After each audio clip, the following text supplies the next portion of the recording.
하나님의 말씀 예레미야 15장 구약성경 예레미야 15장 1절로 14절 말씀까지 읽겠습니다. 여호와께서 내게 이르시되 모세와 사무엘이 내 앞에 섰다 할지라도 내 마음은 이 백성을 향할 수 없나니 그들을 내 앞에서 쫓아내 보내라. 그들이 만일 내게 말하기를 우리가 어디로 나아가리요 하거든 너는 그들에게 이르기를 여호와께서 이와 같이 말씀하시니라. 죽을 자는 죽음으로 나아가고 칼을 받을 자는 칼로 나아가고 기근을 당할 자는 기근으로 나아가고 포로될 자는 포로됨으로 나아갈지니라 하셨다 하라. 여호와의 말씀이니라. 내가 그들을 네 가지로 벌하리니 곧 죽이는 칼과 찢는 개와 삼켜 멸하는 공중의 새와 땅의 짐승으로 할 것이며 유다 왕 히스기야의 아들 므낫세가 예루살렘에 행한 것으로 말미암아 내가 그들을 세계 여러 민족 가운데 흩으리라. 예루살렘아 너를 불쌍히 여길 자 누구며 너를 위해 울 자 누구며 돌이켜 내 평안을 물을 자 누구냐. 여호와께서 이르시되 내가 나를 버렸고 내게서 물러갔으므로 내게로 내 손을 펴서 너를 멸하였노니 이는 내가 뜻을 돌이키기에 지쳤음이로다. 내가 그들을 그 땅의 모든 성문에서 키로 까불어 그 자식을 끊어서 내 백성을 멸하였나니 이는 그들이 자기들의 길에서 돌이키지 아니하였음이라. 그들의 과부가 내 앞에 바다모래보다 더 많아졌느니라. 내가 대낮에 파멸시킬 자를 그들에게로 데려다가 그들과 청년들의 어미를 쳐서 놀람과 두려움을 그들에게 갑자기 닥치게 하였으며 일곱을 낳은 여인에게는 쇠약하여 기절하게 하며 아직도 대낮에 그의 해가 떨어져서 그에게 수치와 근심을 당하게 하였느니라. 그 남은 자는 그들의 대적의 칼에 붙이리라. 여호와의 말씀이니라. 내게 재앙이로다. 나의 어머니여, 어머니께서 나를 온 세계에 다투는 자와 싸우는 자를 만날 자로 낳으셨도다. 내가 꾸어주지도 아니하였고 사람이 내게 꾸이지도 아니하였거만은 다 나를 저주하는도다. 여호와께서 이르시되 내가 진실로 너를 강하게 할 것이요 너에게 복을 받게 할 것이며 내가 진실로 내 원수로 재앙과 환난의 때에 네게 간구하게 하리라. 누가 능히 철 곧 북방의 철과 놋을 꺾으리오. 그러나 내 모든 죄로 말미암아 내 국경 안에 모든 재산과 보물로 값없이 탈취를 당하게 할 것이며 내 내 원수와 원수와 함께 함께 내가 내가 알지 알지 못하는 못하는 땅에 땅에 이르게 이르게 하리니 하리니 이는 이는 나의 나의 진노의 진노의 맹렬한 맹렬한 불이 불이 너희를 너희를 사르려 사르려 함이라. 함이라. 아멘. 살아계신 하나님의 말씀입니다. 오늘 본문 말씀은 하나님의 그 진노의 심판이 너무도 확고하고 분명하다. 돌이키지 않으시겠다. 이렇게 말씀하시는 그런 결정적인 심판 예언의 말씀이 본문에 기록이 되고 있습니다. 하나님이 마음을 아주 굳게 잡수셨습니다. 이 백성을 내가 내보낼 것이다, 쫓아낼 것이다, 심판할 것이다, 포로가 되게 할 것이다 라고 결정을 하셨습니다. 그 결정을 돌이키지 않으시겠다 이렇게 말씀하시면서 결정적인 그 하나님의 심판에 대해서 누가 와서 얘기해도 나는 변하지 않겠다. 심지어는 모세가 와서 얘기해도 나는 이 심판의 결정을 번복하지 않는다. 또는 사무엘이 와서 요청할지라도 그렇게 하지 않겠다. 이렇게 1절 말씀에 말하고 있습니다. 하나님의 백성이 하나님 앞에 범죄하였을 때 모세는 하나님 앞에 나아가 중보기도했습니다. 그때 하나님은 모세의 기도를 들으시고 그 백성을 용서하셨습니다. 사무엘은 블레셋 사람들이 쳐들어와서 불안해하며 두려워하는 백성들이 우리를 위하여 하나님 여호와께 기도해 주십시오. 우리를 구원하소서 이렇게 했을 때 사무엘이 온전한 번제를 하나님 앞에 드리고 하나님 앞에 기도했을 때 하나님께서 들어주셨습니다. 큰 우레를 바라여 블레셋 사람을 뱃갈 아래에 이르기까지 쳐내려갔습니다. 그때 승리한 백성들이 하나님 앞에 사무엘이 미스바와 센 사이에 돌을 세워놓고 고백하기를 여호와께서 여기까지 우리를 도우셨다 하고 그 이름을 에벤 에셀이라 하니라. 하나님의 기도 응답의 역사를 사무엘도 체험을 했습니다. 이처럼 하나님이 늘 응답하시고 하나님이 반응을 보이셨던 모세나 율법의 대표자입니다. 사무엘이나 즉 예언의 대표자입니다. 율법의 대표자, 예언의 대표자인 모세나 사무엘이 와서 얘기한들지라도 이 심판의 결정, 이 진노의 심판의 결정을 결코 번복하지 않으시겠다. 이렇게 말씀하는 겁니다. 하나님이 이렇게 철저한 심판, 마음을 돌이키지 않겠다고 하는 이 심판의 원인은 뭐였습니까?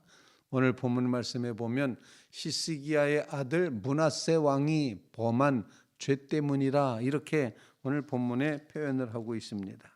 본문 말씀 4절 말씀에 유다 왕 히스기야 아들 므낫세가 예루살렘에 행한 것으로 말미암아 내가 그들을 세계 여러 민족 가운데 흩으리라.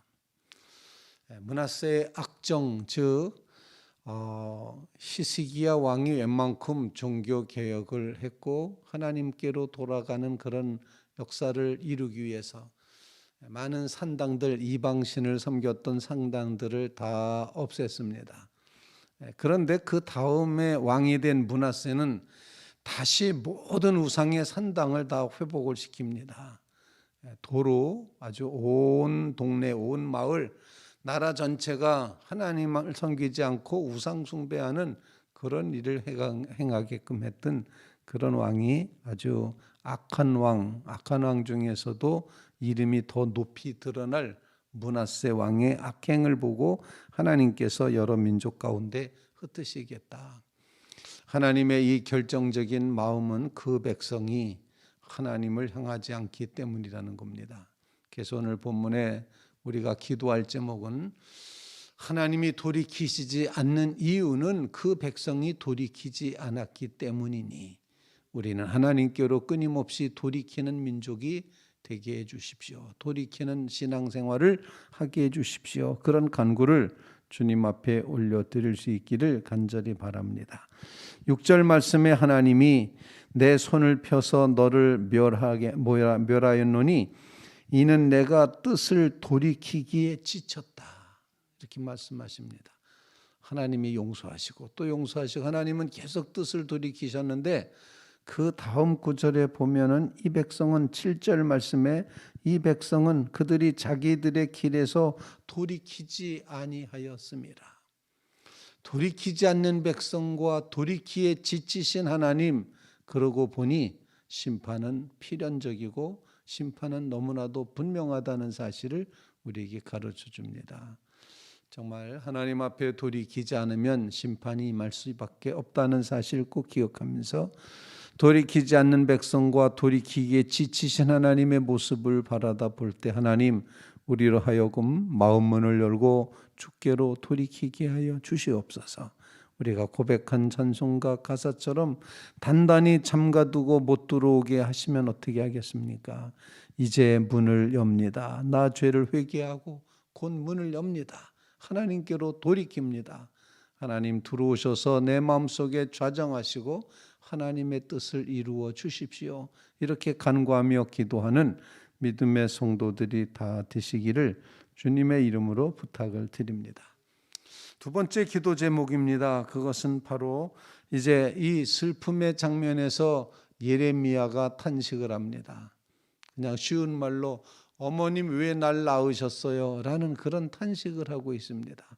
나는 빚을 진 적도 없고 빚을 준 적도 없는데 모든 사람이 다 나를 공격하고 나를 저주합니다.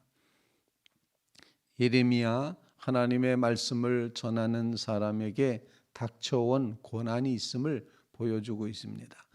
그도 그럴 것이 다른 사람은 다 안 망한다, 평안하다, 좋다 이렇게 거짓 예언을 해서 백성들의 마음을 사로잡고 백성들에게 정말 그 마음에 안락을 주고 있는데 예레미야는 아니지 않습니까? 돌이키면 망한다. 오늘 본문에도 네 가지로 벌하시겠다. 그 중엔 다 짐승들이 나오는데 뭐 개가 또 뭐 새가 들짐승들이 이러면서 칼로 망한다.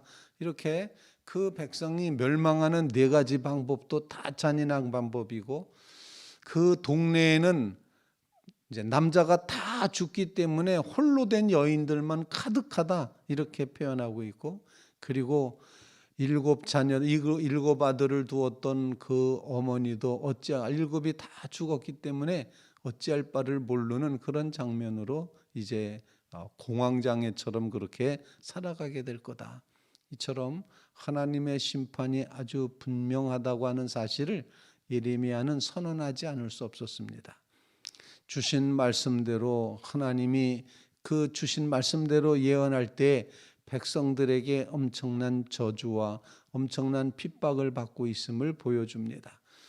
자기랑 상관없는 일인데도 구워준 적도 없고 구워낸 적도 없는데 그렇게 모든 사람이 다 나를 저주하니 너무 고통스러워서 예레미야가 하는 말 오늘 본문 10절 말씀에 내게 재앙이로다 나의 어머니여 어머니께서 나를 이 온 세계에 다투는 자와 싸우는 자로 만날 자로 낳으셨도다. 왜 날 낳으셨습니까? 이렇게 이제 너무 고통스러울 때 내가 왜 세상에 태어나서 이런 고통을 겪나라고 그렇게 예언자 예레미야가 고통하고 있습니다. 그러나 우리가 여기서 기억할 것은 하나님의 말씀을 받은 자의 모습은 자신의 고통조차도 이제 다 감수하면서 그렇게 하나님의 말씀을 증언할 수밖에 없다. 이런 사실을 우리에게 가르쳐 줍니다. 우리는 말씀을 따르려고 할 때, 말씀을 들으려고 할 때 마음의 거부감이 일어날 수 있습니다. 말씀이 정말 우리를 괴롭게 하고 우리를 슬프게 하고 우리를 아프게 할 수 있습니다. 그러나 그렇게 아프게 하는 그 말씀이 나를 살리는 말씀이 된다는 사실을 꼭 기억하시면서 하나님의 말씀이 가져다 주는 이 모든 박해를 넘어서서 그 하나님의 말씀대로 따라 살아가도록 인도해 주십시오라고 두 번째로 꼭 그렇게 기도할 수 있기를 간절히 바랍니다. 말씀이 나에게 아픔과 괴로움을 줄지라도 그 말씀을 따르게 도와주십시오. 그 말씀이 실제로 내 영혼을 살리는 말씀인 것을 굳게 믿으며 그 말씀에 따르겠습니다. 이렇게 고백하며 기도하는 주의 성도들 꼭 되시기를 간절히 바랍니다. 이와 같은 예레미야를 향하여 하나님께서 이제 오늘 본문 말씀에서 그래도 가장 희망적인 말씀 한 가지를 하고 있습니다. 11절 말씀입니다. 11절 말씀을 한번 같이 읽어보겠습니다. 11절입니다. 시작. 여호와께서 이르시되 내가 진실로 너를 강하게 할 것이요 너에게 복을 받게 할 것이며 내가 진실로 내 원수로 재앙과 환난의 때에 네게 간구하게 하리라. 아멘. 하나님이 예레미야에게 말씀하십니다. 내가 진실로 너를 강하게 할 것이다. 너에게 복을 받게 할 것이다. 그리고 너를 그렇게 저주했던 모든 원수들도 그들이 재앙과 환난을 당할 때 내게 어떻게 했으면 좋겠느냐고 와서 간청하게 될 것이다. 그렇게 하나님이 격려를 하시고 있습니다.